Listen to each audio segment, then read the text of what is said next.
We got new Digimon designs this week, tied intrinsically to the Olympos XII and, I guess, Digimon story, Time Stranger. Join me for a breakdown of this Mon memo and what these new Digimon might mean for the Olympos XII and the future of Iliad. Maybe even Time Stranger.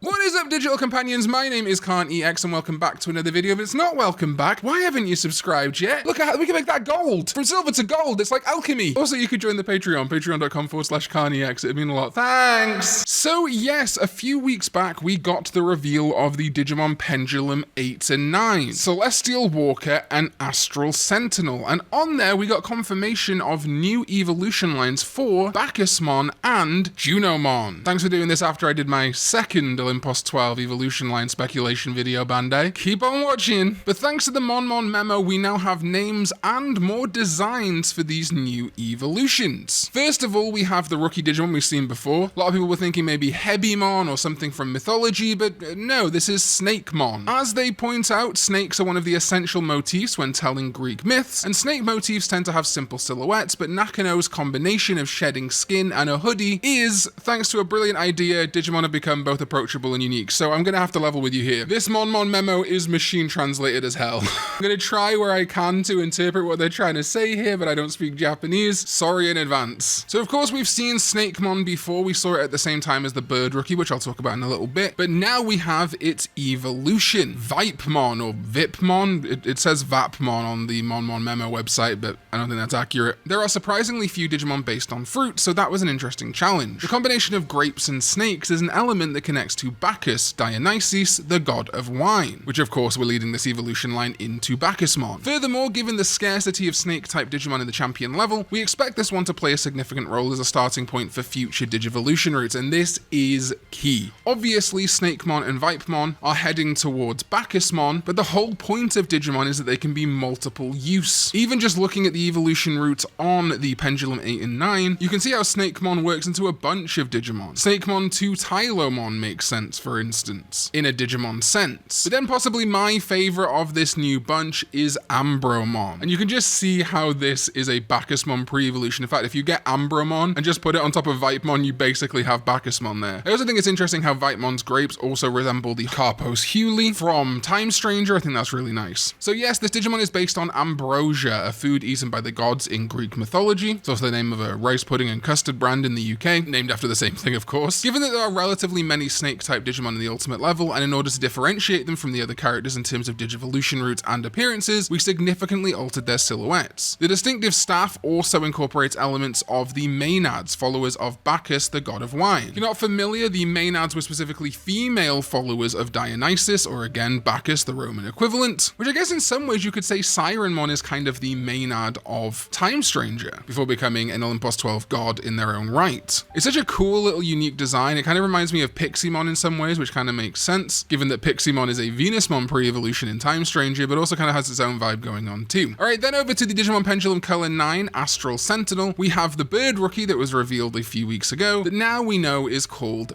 Gargamon. Thanks to Wikimon for the assist on this, apparently Gargamon comes from Garga or Garga, crow in Gagauz, who are native to southern Moldova and Ukraine. Not quite sure the connection there. There was also an ancient Greek city called Gargara, which could also be the inspiration, I suppose. Linguists, historians in the comments, please let me know. But anyway, in Greek mythology, ravens originally appear as white, intelligent birds. However, there is a legend that he incurred the wrath of the gods because of his talkativeness and was transformed into a black figure. Gargamon is a Digimon that was created based on this myth. So I like the idea of folding in ravens. Ravens are also popular in Norse myth. There are two ravens that flank Odin. And of course, Junomon is inspired by the peacock. I'm not sure if this holds true to the actual Juno or Hera. There might be a different animal there, but if you look at Junomon's design, you can kind of see this peacock-esque element to her cape. Continuing on, we have Corvamon, or as Mon memo says, Corbamont. No, of course, this is Corvamon, coming from Corvus, crow or raven in Latin. And in fact, Corvus corvids is kind of the genus, the species of these various types of black bird. This is a crow-themed Digimon inspired by the famous story of Icarus's wings. Of course, Icarus flying too close to the sun and the wax wings melting and falling traveling to Earth, which I think is interesting. Especially, and I'll quickly show this here, because when we see the pre-evolution to Junomon that connects the two, it's on two legs. It's no longer flying. It's almost like literally Icarus's wings were burned, and slowly the bird-like elements revert to humanity. There are no virus-type Digimon of the champion level of the bird type, so one of the aims is to fill that gap in the variety. This is actually technically true, I believe. Some people would assume that Abergele, the Abergele variant, is a virus, but in the reference book it isn't, even though in one of the cards it was. There might be some obscure virus bird Digimon that they've missed, but I would say this is true generally. In my rough sketch, the wings were simply made of wax, but Mr. Nakano added details like the harness, resulting in a much more striking design. It's unfortunate that right now we only have these very small images of these Digimon. I guess they're trying to stop people from showing the full images too early, but you can kind of see this wax-like stuff on the wings and indeed these harnesses. Really can't wait for the Pendulums to release so that we can get better quality art of these Digimon. And then we have Panoptimon, getting its name from Argus Panoptes, which was the giant, the son of Gaia with many eyes. This is actually a fun little connection they've made here, because Junomon is obviously themed on peacocks. Peacock feathers resemble eyes, much like the many eyes of Argus. I think that's really fun. Did you know that bird motifs are also incorporated into Junomon and Venusmon? We did. Peacocks for Junomon and doves for Venusmon. Panoptimon is based on the legend of Argus, the 100-eyed giant who has a deep connection to peacocks. While Peacockmon is another Digimon with a peacock motif, we took a new approach to better suit the worldview of Iliad. So yeah, Panoptimon works great as a Junomon pre-evolution, definitely not what I would typically expect, but then again, if we look at Time Stranger, we have the beautiful Venusmon coming from Piximon and Shellmon. So Junomon coming from Panoptimon and Corvamon, and then Gargamon is no different in my opinion. All of them are Digimon that Digivolution into the Olympos XII. We plan to release the illustrated guide around the time it arrives in your hand, so please look forward to it. So yeah, we're going to get better quality art of these once the Pendulums release. These are such fascinating designs to me, and again are going to be so useful for a myriad of things. Gargamon can work as a pre-evolution for things like Shichermon. It is going to get more confusing though, because we have Gargomon/Galgomon in Japanese, and then Gargomon in Japanese, and Gargoylemon, and adding Gargamon to that. And then Panoptimon, I think it's interesting they reference Venusmon here, because I can definitely see it also working as a Venusmon pre-evolution in addition to Junomon, especially with Venusmon's eyes being covered by the bandage. You can almost see that being like the eyes of Argus being covered up. And while Panoptimon is a peacock and Venusmon has a dove companion, you know, they're all birds. This is Digimon. We do have some additional stuff here that I think is interesting. Digimon that can change their appearance too. In yesterday's Monmon Memo 128, I listed Digimon that can change modes, but there are also Digimon that change their appearance under certain conditions, not just through mode changes. So apparently this is going to be different on the Pendulum. While many of us would typically consider Apollomon Whispered, Mervamon and Minervamon, and Ceresmon Medium to be kind of mode changes, instead we have things like this. Depending on the number of training sessions you do while raising Apollomon, when you wake up after sleeping, it will transform into Apollomon Whispered and become available for further training. However, please note that DNA Digivolution will not be possible while in Whispered mode, so Whispered mode can't become Grace Novamon. Similarly, Minervamon and Ceresmon will evolve into Mervamon and Ceresmon Medium after a certain number of training sessions during their development and after they sleep and wake up. I love this idea, a different type of raising on a VPET. Really makes me want to pick up these Pendulums actually. This to me obviously begs the question, with at least 5 months to go until the Time Stranger expansion style DLC, which as a reminder is already confirmed to be large scale, aka bigger than the DLC season pass we got for Time Stranger at launch. Will we see these Digimon show up in the story? As I've talked about before, Digimon Story Time Stranger is about time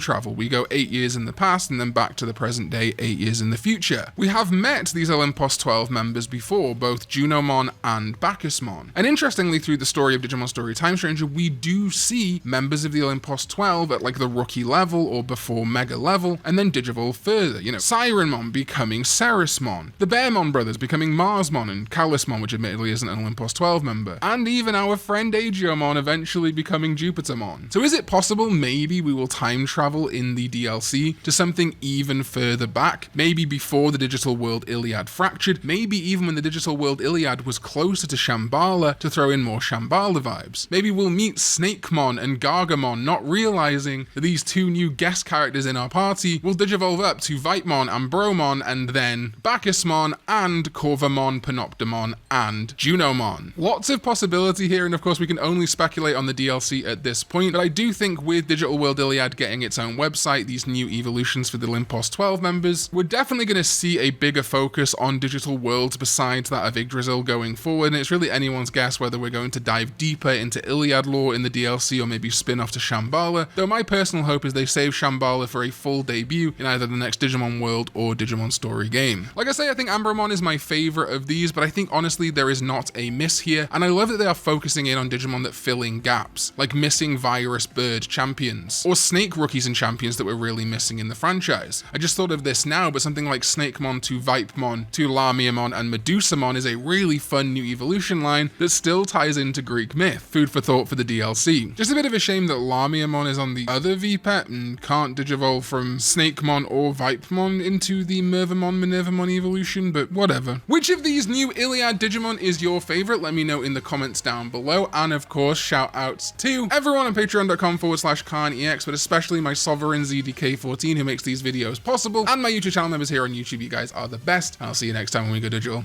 Bye bye.